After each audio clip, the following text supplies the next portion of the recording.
Welcome to Inside Arvada, the City of Arvada's podcast, where we bring you conversations with the people who make Arvada a thriving community. Hear stories about the past, present, and future of Arvada through the lens of the city team members who help make it all happen. Explore the complex topics impacting our community. From the roads you drive, to the water you drink, the parks where you play, to what your neighbors think. Join us as we take you inside Arvada. Hello and welcome to Inside Arvada. It's the very first episode of the City of Arvada's new podcast.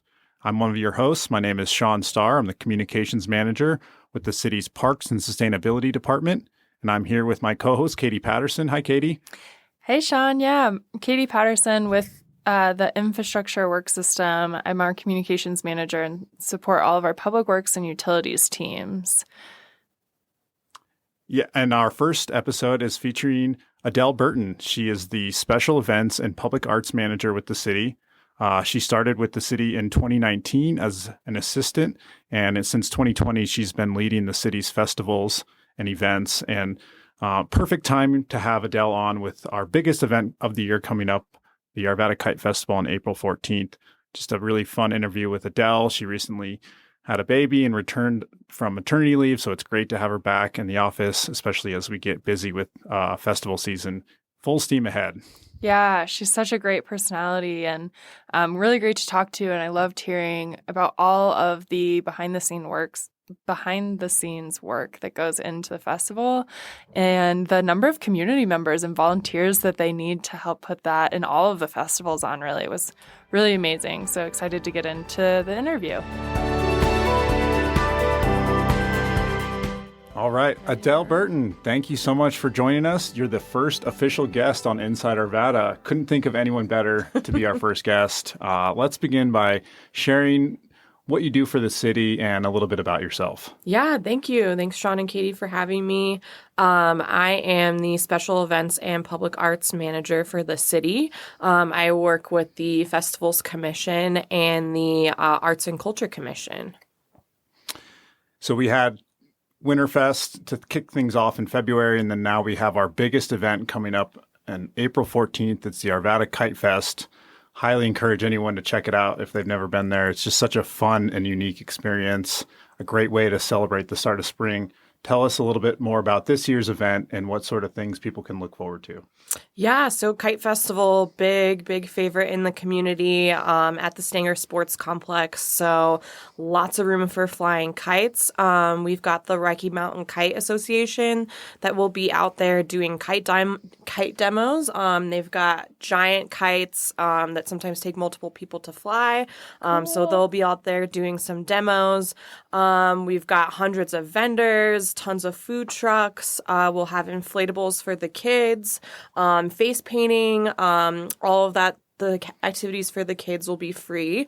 So make sure you come out for that. We'll also have the Denver Nature and Science Museum's Curiosity Cruiser there, showcasing some fun stuff for the kids as well. Huh. What's that? The Curiosity Cruiser? Yeah, they just got a bunch of kind of experiments that the kids can do. It's like a little large bus that they can just go in and kind of explore. And I know the Denver Nature and Science Museum is doing some new stuff this year, so I'm not totally sure what that entails, but it's a big hit with the kids for sure. The science nerd in me is excited about that. It's really cool. I love them. They're great. So you can bring your own kite, you can buy a kite at the Kite Festival, you can learn how to fly a kite, because when I went last year with my family, it had been years since I had flown a kite, and so it took a little while to get used to. But it's so cool because several giant fields out there at Stenger, and you'll get a gust of wind, and then all of a sudden all the kites will fly up in the air and fill the air. It's like such a neat sight to see. I'd like to get in a little bit to the history of the event. So we're about 20 years in now to the Kite Fest. It began back in 2003, and it was originally held back on the west end of town, and then it moved over to Robbie Ferrofino Park over there in Club Crest, and now it's at Stenger Sports Complex to accommodate the large amount of people that attend. How have you seen Kite Fest change and evolve over the years in your time with Arvada festivals? Yeah, so definitely one of our most popular events and festivals, most well-known, longest running for the Festivals Commission. It is just, such a big event that it's just mostly grown in attendance. So it did have to move from Robbie Ferrofino and go over to Stenger. Stenger gives us, we've got 20 plus soccer fields out there. So there's just a lot of room. It's definitely highly attended. We've just keep growing vendors and food trucks every year. And more kites in the air year after year after year. So it's just a really fun thing to see. Great backdrop on the Rockies. Just a really, really fun event, and it just grows every year. Very kid-friendly event too, because we got the kid zone with the inflatables and face painting. Those are free activities as well, right? Yeah, definitely fun for everybody. Kids don't need to be the only ones flying kites. I would love to see some adults out there giving it a shot. So yeah, bring everybody. A few details on the logistics. So parking, I think we've got parking on site, but it's first come, first serve. And so if you are able to ride your bike to the event, we encourage that because we have a bike valet courtesy of Bike Friendly Arvada. Yeah. Bike Friendly Arvada is nice enough to host the free bike valet, which is just right off the Van Bibber path over there. So if you don't feel like driving or you're worried about parking, since it is limited, we do encourage you to ride your bike. Also just walk or ride share as well. So Kite Fest is probably our biggest, most attended festival, but the city also hosts some other events. What other events does the Arvada Festivals Commission put on? Yeah, so we host High Tea for Seniors in May, which is an event for our Arvada residents that are 90 years and older. We've got Arvada on Tap, which is our beer festival that happens in June. And then we do Movies Around Town, which is just a local movie in the park with some live music, and that's once a month. June through September. And then last we have Arvada Days in August, which is over at Clear Creek Valley Park. And for more information and dates and locations on all those events, the best way is to go on the festival's website, arvadafestivals.com. Yeah. So, you have the title of special events manager, but you should really be called the festival's rock star guru because there's just so much that goes into planning and putting on one of these large events. Share a little bit, kind of some of the behind the scenes and logistics that go into planning for a Kite Fest and making sure everything goes on schedule and happens like it should. Yeah, so I work with the Wonderful Festivals Commission, which is 25 Arvada residents appointed by City Council. They are really the backbone of all of our events. They support and develop and plan and help me execute everything. So Kite Festival is one of our largest ones, so it takes a ton of volunteers. So not only from the Festivals Commission, but we also recruit outside volunteers. So if anybody is ever interested in volunteering at any of our events, you can reach out to me, burton@arvada.org, or through our Facebook or Instagram. But it takes, all the people, all the support. We get great support from parks. And then we've got tons of great local vendors and food trucks.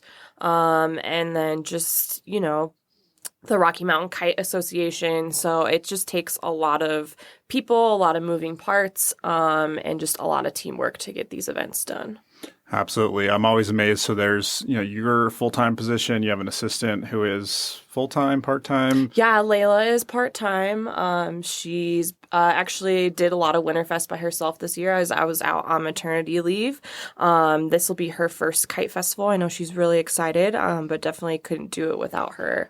And then outside of that, it's just so much volunteer hours and work and help from those community members who are devoted to providing that help. It's so awesome that they're willing to put in all those hours and really manual labor a lot of times. Yes, they do a lot of the setup and tear down manual part of it. So lots of fun, tent weights and tents and all kinds of large items. Yeah, huge shout out to all the Festival Commission volunteers. They are great. They just do so much. So love them. Now, I know there's events in Arvada, obviously, that the commission does not host and that we do not sponsor. Correct. Probably a good chance to take the opportunity to, correct maybe some misinformation out there. Sure. And so what are some popular events that we don't host? Yeah, I would say the biggest one is the Arvada Harvest Festival. That's a super well-known event in Arvada, very popular, longest running event in Arvada, and that is actually hosted by the Arvada JCs.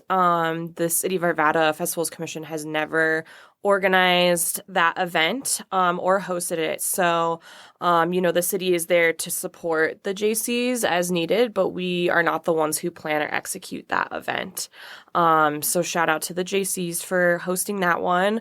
And then there's a lot of great events that happen down in Old Town. So Second Saturdays, St. Patrick's Day. There's been some other festivals in Old Town. Those are hosted by the Arvada Business Improvement District, which is another organization within Arvada.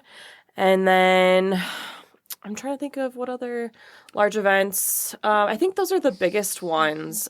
Taste of Arvada, I know, is hosted by, I think, the Chamber. Yep, the at Chamber Apex does Center. the Taste of Arvada. So a lot of great organizations in Arvada that host a variety of events all year long. We love to support our friends and our partners and or other organizations, and are always looking for opportunities to work together and collaborate. But yeah, there are definitely other wonderful events in Arvada that we do not host or plan. Yeah.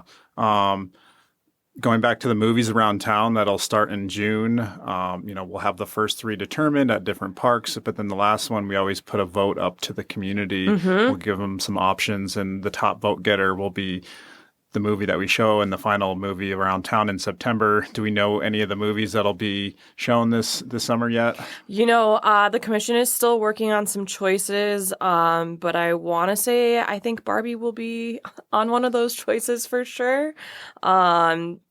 But we pick these movies, and you guys get to vote on the last one of the year typically. But if there's ever something that anyone's wanting to see, or that you would really like opportunity to propose something for the community, feel free to reach out and let us know. We're always looking for great ideas, and you can definitely reach out if you have an idea. Yeah, totally.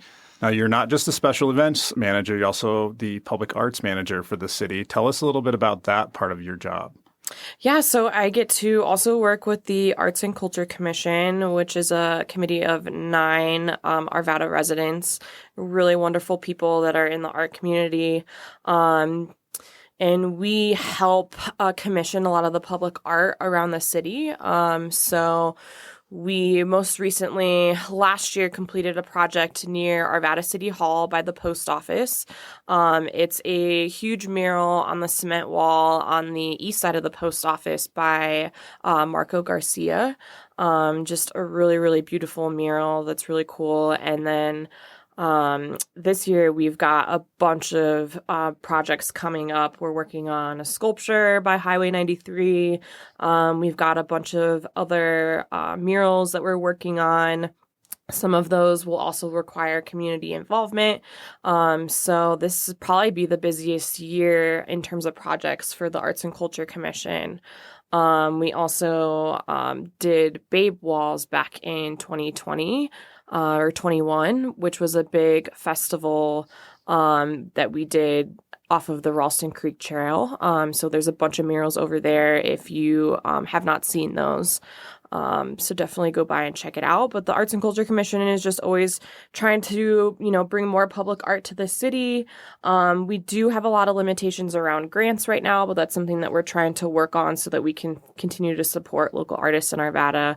But overall, just a great commission, and just love bringing public art to the city. And they have the short story dispenser that we move around town. I think it's at Someplace Else Brewery right now. And that's just a little standalone kiosk that you can go up to and pick your length of short story, and it'll print it out right there at the kiosk. And that's just another cool thing that the Arts Commission there's does. Actually only about 300 of them in the world. So it's really cool that we get to have one here in Arvada.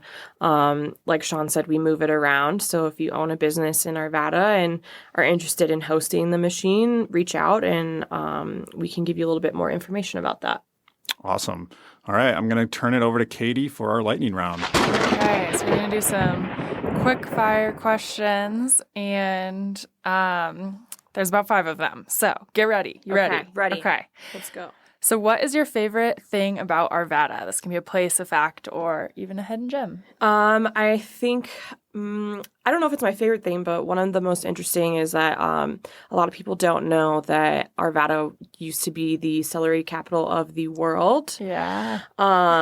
Back in the early 1900s, I think. I could be totally off, but I'm going to go with that. The White House used to have them bring celery from Arvada for White House dinners and stuff. And it's interesting celery. It's not just your usual celery. It's a white celery, which they have to cover up with paper to keep it white while they grow it. Really interesting process. Definitely, if you feel like doing some deep diving on celery, I recommend checking it out. It's pretty interesting. I love it. I didn't know about the paper. I knew the fact, but not that in depth. So that's great. Okay, what was your first, last, or best concert? I would say my last concert was when I was 8 months pregnant. And it's an Australian punk band called Amel and the Sniffers. It's just a really fun show, very high energy, and I just love them. And it was fun to be pregnant and have my soon-to-be daughter there with us. Jamming out with you. Yeah, I love it. What brought you to work at the city?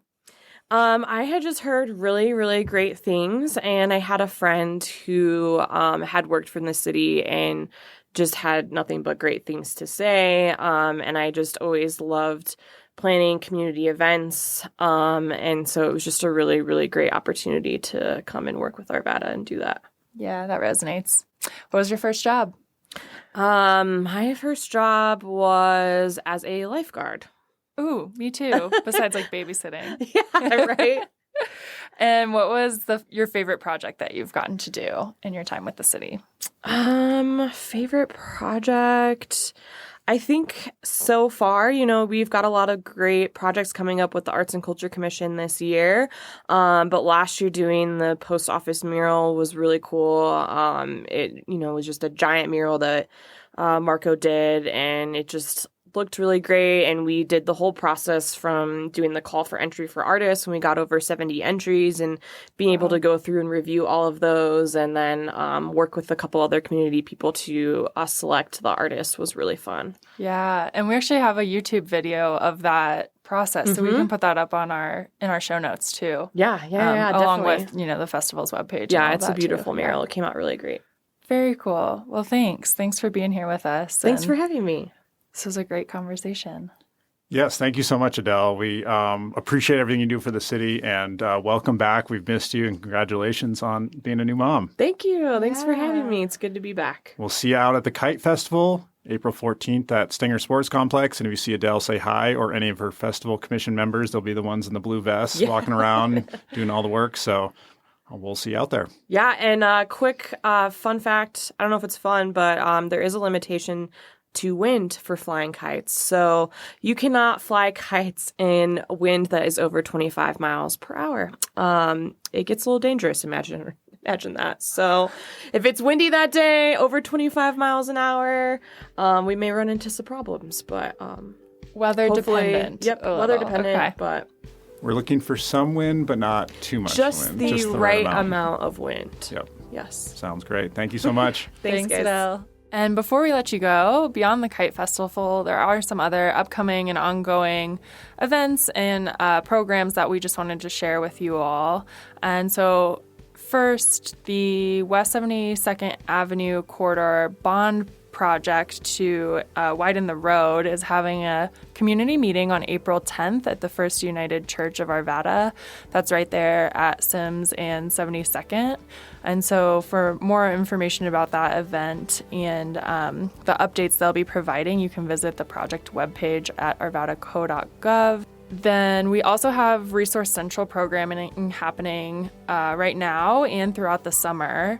And Resource Central is a partnership that the city maintains to offer our residents with programs to conserve outdoor water use and help save our residents money on their water bills. And so we'll put the link for that program in the show notes as well. And then Sean, you had another one? Yeah, speaking of water, our Arvada Blund Reservoir recently opened on April 1st. You can purchase your passes online at arvadaco.gov/reservoir. Some people just call it the Arvada Reservoir. Some people call it just Blund Reservoir. Officially, I looked it up. It's Arvada Blund Reservoir. So go online and get your passes for the reservoir. Good clarification on the name there. Well, thank you again so much to our host, or to our guest today, Adelle Burton. And in our next episode, we will have Anna Hoover, the director of the Majestic View Nature Center, on to talk with us about Earth Day and all of the work that they do there at the Nature Center. So super excited to have her on.